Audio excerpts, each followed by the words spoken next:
years ago, I posted my first dragon reading vlog, and today we're here with round 2. The very first reading vlog I ever did reading dragon books flopped so terribly. I did not enjoy the books. The books barely had any dragons in them.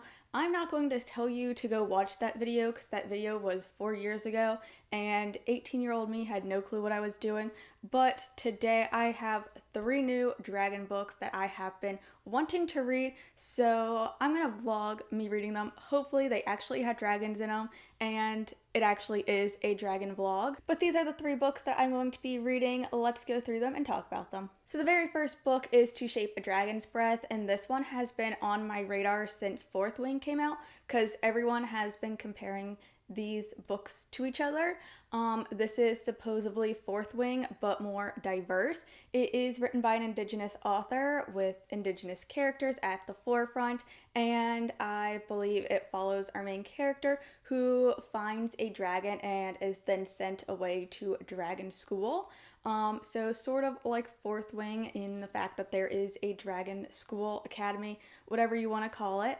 But I am very excited for this one. It is the first in a series, so I am super excited to get to it. Next up, we have Dragonfall, and this is a book that has had so much hype surrounding it, good and bad. Definitely a lot of mixed reviews on this one, which makes me even more curious to see what I think about it. And I don't know what it's about, so I'm going to read the little blurb on the back. So it says, long ago, humans betrayed dragons, stealing their magic and banishing them to a dying world. Centuries later, their descendants worship dragons as gods, but the gods remember, and they do not forgive. So this sounds like it's going to be so much fun. I do want to say that people have talked about the romantic aspects of this, so I'm not really sure if it's more on the fantasy side or if it is considered romantasy, but either way, I'm really excited to get to this one. And then we have another sort of controversial mixed review type of book, and that is Firebird. This one I have seen so many people talk about and make discussion videos around, but I don't know too much about this one. This one I do know is considered a romantasy. There is a heavy romantic relationship at the forefront of the story. So I'm just going to read this a little blurb. I don't want to read the full thing because I personally like going into my books blind, but it says, a conqueror captivated, a witch prophesied to save them all in a world where dragons rule Rome. So I'm very excited to see what I think about this book, and also since I don't really know what any of the discussion videos are specifically about with this book, I'm interested to see what I will find out about this book. But I'm going to start off this vlog reading To Shape a Dragon's Breath, and I actually read the first chapter of it yesterday, so I'm going to put that in now. Guys, we have a huge development here. From page 1 of this book, we have a dragon. The entire first chapter of To Shape a Dragon's Breath is about our main character seeing a dragon. So, like, can I already call this vlog a success?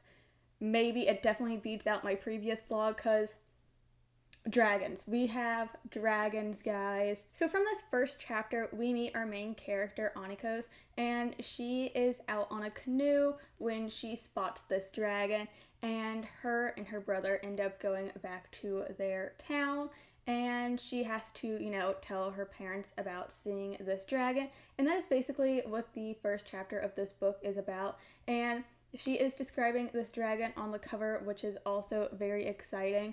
But that is pretty much all that happens in this first chapter. The first chapter leaves off with Onico's grandmother telling her she needs to go to this island and give an offering to the dragons, since she is the one who saw the dragon. And yeah, I'm very excited. I'm not sure, what the whole plot of this dragon school is, but I'm assuming it has to deal with her and this dragon that she saw, which is just so exciting. But this is such a great book for me to start out with. It's definitely making me very hyped for this whole series, and I'm really enjoying the writing so far of it. And yeah, I'm excited to see how it goes, but I did just want to give you guys this first chapter update since it was so exciting. So obviously, Dragon, first chapter, first page, it made me so excited to actually go through with my plans to make this vlog, knowing that there would be some sort of success to it. But I did also listen to the audiobook on my way to work yesterday. So I have more of an understanding of what this book is about. So our main character, she ends up finding this dragon, like I mentioned about that first chapter, and she goes back to her village and is telling everyone about it. Her grandmother tells her that she needs to go back to where she saw the dragon and make an offering, and when she gets there, she finds a dragon egg. So from there, she ends up forming a bond with this dragon that hatches and is now making the decision of whether or not to go to this dragon school. And obviously, considering the synopsis of this book has to deal with her going to the school, obviously that is the choice she decides to make. But so far there has been a lot of very interesting conversations surrounding sort of indigenous people and colonizers who have come and are sort of forcing them to get rid of their normal traditions in order to sort of please the colonizers. So that is a big discussion so far in this book, and I'm really enjoying it. It definitely adds a whole new layer to this story, and so I'm very interested to see how our main character does going to the school, but I'm really enjoying it so far, and the audiobook is really good, so that might be my main way of consuming this story, just because I really enjoy how the narrator is narrating it. But yes, it is definitely a chunkier book, but I do like how floppy of a paperback it is. Definitely a big fan of floppier paperbacks, but yes, I will update you again probably when I am halfway through this book and we can discuss more about it.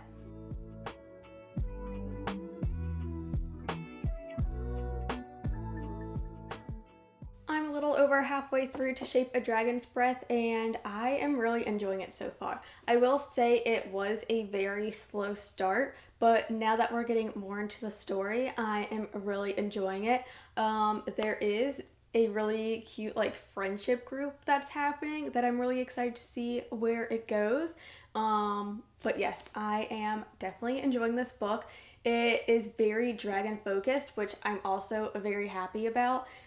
So I think I had left off telling you that our main character, Moniquill, she ends up finding this dragon egg, and when it hatches, the dragon ends up choosing her, and she basically gets sent away to this English formal society kind of dragon school, and she is an indigenous woman. She does not have this very proper formal sort of schooling, so she really does not fit into this school, and it is a more historical look. So these kids at the school that she's going to, and also a lot of the adults, just really look down on her and don't see her as someone who deserves to be there. Also, with this historical setting, women and girls in general aren't seen as proper ladies if they are attending a school like this one, because it's for dragon riding and stuff, and that is something that they see as more of a thing that guys do.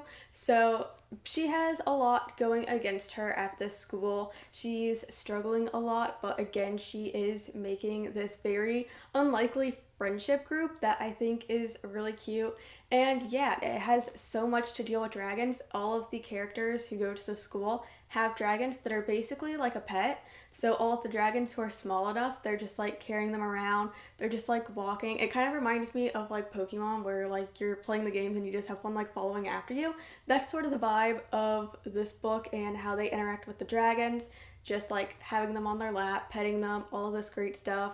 And yeah, it's a really interesting book, and I'm really enjoying it so far. I'm not really sure where the latter half of this book is going to go and what kind of direction it's going to take, so I'm very interested to find out, but I will update you all again when I have finished this book to give you my final thoughts.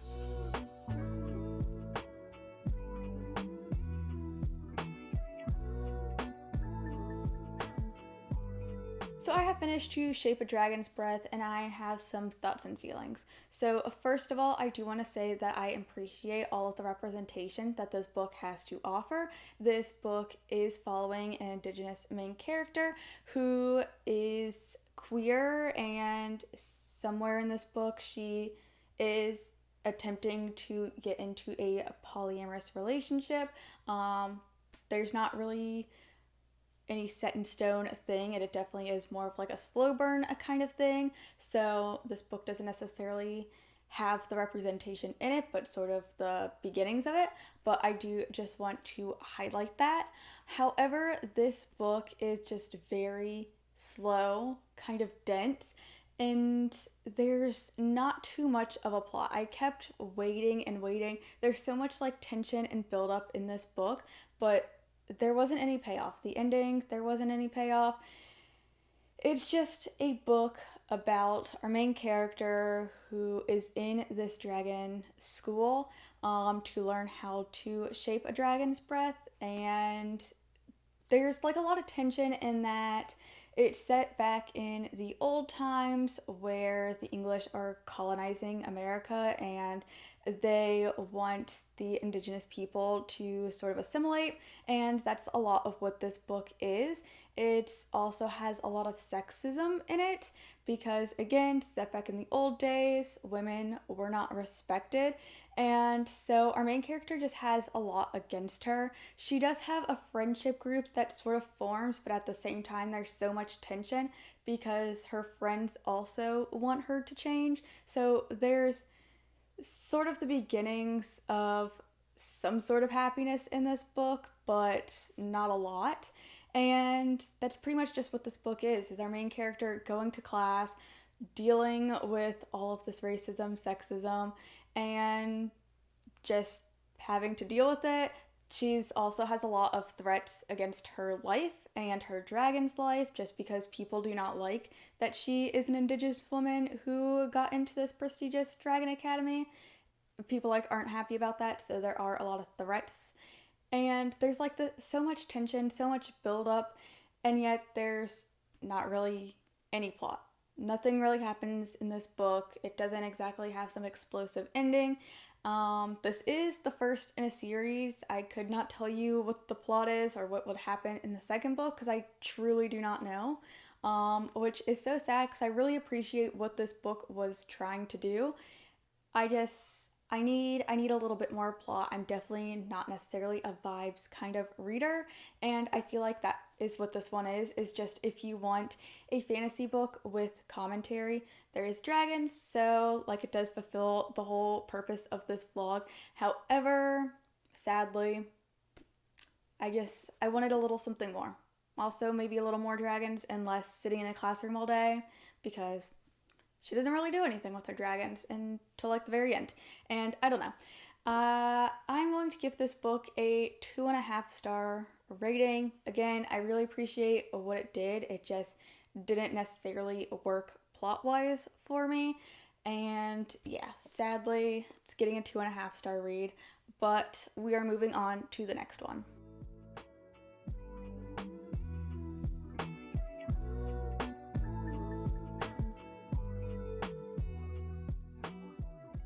So I have finished the prologue and the first 2 chapters of this book, and I definitely understand why there are so many like discussions and controversies surrounding this book, because the romantic relationship dynamic seems to, at least so far in the first couple chapters, has a slave and slave master dynamic, and yeah, definitely not sure how that's going to play out. Again, I haven't really paid attention to any of the controversies surrounding this book. I am going into it blind, but yeah, we are following our main character. I don't remember her name, Melina, and she comes from like one side of the war and he comes from the other. He is a dragon shifter, and when she is like 17, they end up meeting for the first time very briefly, and then years later they end up meeting because she is a war prisoner who is getting sold off into slavery, and he is on that side of the war who initially, like, I guess ordered her to be sold as a slave. But because it is her, and we find out in the first chapter that she is his mate, that he ends up sort of saving her, I guess, bringing her to his home where she's just going to be his slave.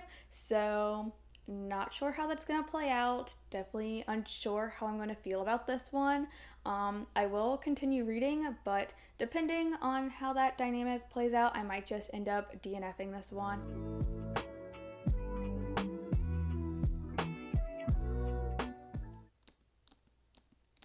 So I decided to DNF this book. I made it to page 107, and no. So, I think I talked about in my last update, after the first couple chapters, this is a master-slave romance. It kind of took me by surprise. Again, I went into this book blind, so I didn't really know what it was about. I took quite a few hours to process this, to sort of, make it make sense in my head that this is actually a dark romance with fantastical elements. And so I decided to read in bed at night. There's possibly a clip of that if I decide to include it, but the next little bit of this book, I did make it to page 107, was even worse. So I can deal with a dark romance, I can work with a dark romance and appreciate what it's doing in the romance genre, but this, outside of the romance, the main love interest, Julian, I believe his name is. No. There's nothing romantic about that dude. He is not a likable character. He is not some redeemable hot dude who you're just gonna root for just because he's hot. This dude, you're telling me that at 100 pages, and this might be slight spoilers, but it also just might be an overall trigger warning, this dude goes to a party in which all of these dudes are just assaulting a bunch of women. Like, that's pretty much what the entire party is. To celebrate their war victory, they're just all assaulting women, and these women just have no choice in the matter. It's very gross. It's not fun. Our love interest just sitting there like, yeah, normal everyday stuff. Does not care that it's happening. He's not disgusted by it.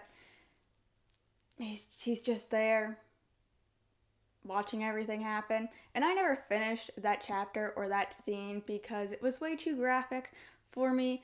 I'm not here for all this trauma type stuff. I understand, the whole master-slave romance, she was already being assaulted before he then kidnaps her and makes her his body slave.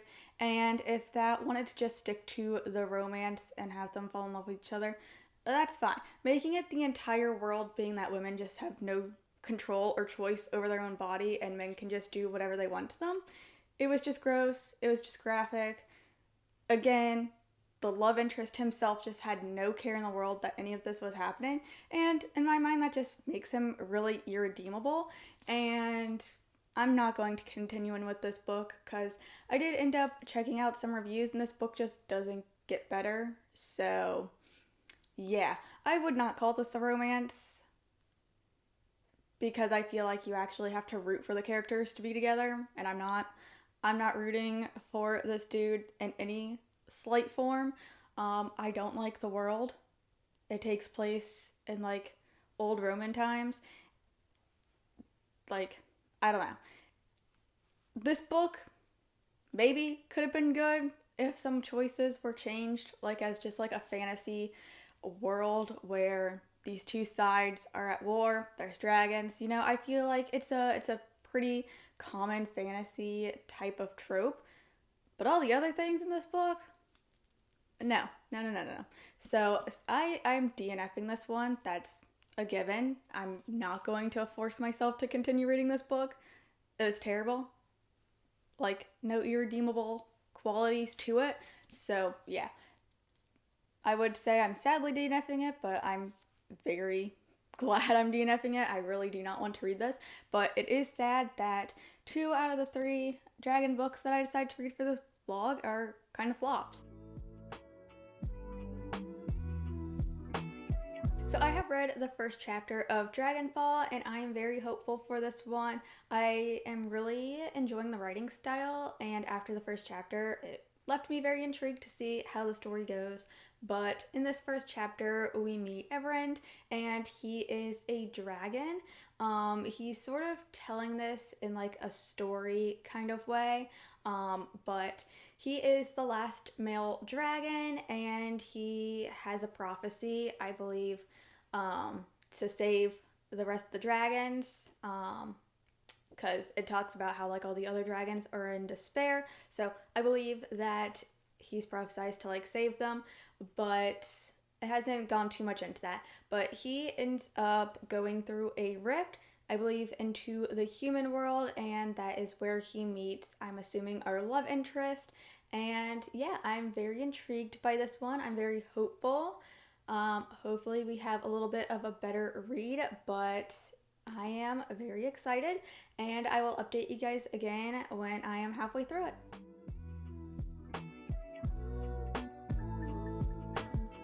Guys, I'm wearing the exact same outfit that I wore 4 years ago. I had to put it on to commemorate this vlog. We're doing this round 2 8 years ago. I was 18 during that original video, and looking back, I look so young. And, you know, just memories. But let's go ahead and talk about Dragonfall. So I am over halfway through this book. I do have some opinions on it, but I feel like right now I'm sitting at about like a 2.5, 3-star read. This just isn't for me, but I can definitely see why other people would enjoy this book. So first of all, I have to highlight the diversity in this book, in that our main character uses any pronouns. Pronouns are something that is always said after introducing yourself to someone. So you would say, "Hi, my name is blah blah blah," and then you would tell them your pronouns. It is very common in this world.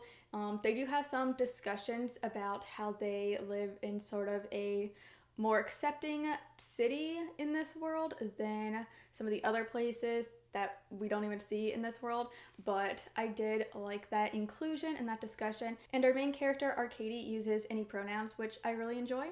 Along with that, sign language is also a big part of the story. There are a couple side characters who speak only using sign language, and just like overall this world, or I'm not really sure if it's also just in this main city that they're in, but most people use sign language when communicating, and they just switch between talking out loud and using sign language interchangeably, which I found to be a really interesting inclusion in the story. Overall, this story is definitely not really my thing. I feel very, I guess, bored at the whole idea of it, and that it's pretty formulaic in that we are following Arcady and Everend. They are bonded after Arcady does a spell to break through a rift between the dragon world and the human world. Everend has this prophecy where he needs to bond to Arcady and then kill her in order to help save his people. And yeah, that's pretty much their sort of plot so far. Arcady is a thief, and she has these thief friends. I will say the side characters that Arcady works with feels like it should have like this found family sort of vibe, and I definitely don't feel that way. I really just have zero care about them at all, and I kind of find them very boring, but you know, they're there. I can see some people sort of liking them. I think also if they were just explored a little more, that it would be more interesting. But either way, Arcady is a thief and is working with Everend to steal a bunch of stuff and to sort of figure out their bond with each other. But there's also these random perspectives thrown in, or not perspectives, I believe it's just been one other person that we get a perspective of, and I want to say it's only one of their perspectives per part. I haven't really been keeping track of that, but there are like parts to this story, and I feel like we get one for each new part that we go through, but I could be wrong about that. But either way, it's very sparse, and I don't really understand the inclusion of this extra perspective. Like, I understand that the author's trying to show this sort of alternative thing that's happening that's like outside of what Arcadia and Everend are aware of, but it feels so off. It throws me out of the story. I'm really not a big fan of it. And just overall, I kind of find the writing of this whole story very dry. I just have no like emotional connection to the story, and that's why no matter how like this book ends, I can't give it anything more than like a 3 because I have no emotional feelings towards this book, which really sucks. But it is what it is. I am hopefully going to finish this book today. At least that is my plan, but we shall see how it goes, and I will update you once I'm done with this.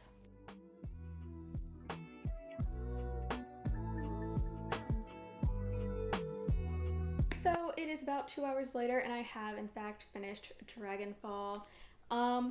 I'm gonna give this a 2-star. It was kind of just very boring. This definitely reads on the younger side of adult, and I'm not sure if that's where a lot of my flaws come from, and that this sort of feels very YA, and I don't read YA as much anymore. I went into this expecting an adult romantasy sort of story, and one, it is a very slow romance first of all, so I would count this more as just a general fantasy book, but the characters read very young, all the situations read very YA, and that's not to say that a book is bad because it's YA. That's definitely not the case. I was just expecting an adult fantasy story, and while this is adult, it just read very young, and so I kind of guess there's that disconnect with it there. Also, the pacing is very inconsistent, especially towards the end where we're getting a lot of the big sort of fight scenes, the big like thievery scenes, a lot of twists that end up happening. They all kind of get rushed through, and the rest of the book was like a drag. So yeah, definitely some pacing issues for sure. I don't really know what to say because this isn't necessarily a bad book by any means. It's just very meh to me. There is a second book in the series. I believe it's just a duology. I have zero interest in picking that one up. Just no interest. The romance and the romantic tension parts are probably the best part about this book because everything else is just boring, but also the romance in general is kind of just there. But like this author definitely can write those big emotional scenes, and I do think that a lot of the big fight scenes that happen at the end definitely have a lot of promise. It just needs to be expanded upon and not rushed through. And yeah, that's kind of my feelings on this book. A solid 2-star read. So I have finished all 3 of these books that I have read for this vlog. We've got a 2.5 star, a 2-star, and a DNF. So is this vlog any successful than it was 4 years ago? I am unsure, because the last time I did this challenge, there wasn't really any dragons in any of the books I picked up. This time, there are definitely dragons. However, I did not really enjoy any of these books, and in my previous video, I believe I gave 5 stars to one of those books. So, was this vlog a dragon vlog? Yes. Was it enjoyable? Not really. So successes, some losses, definitely. Will I be keeping these 3 books?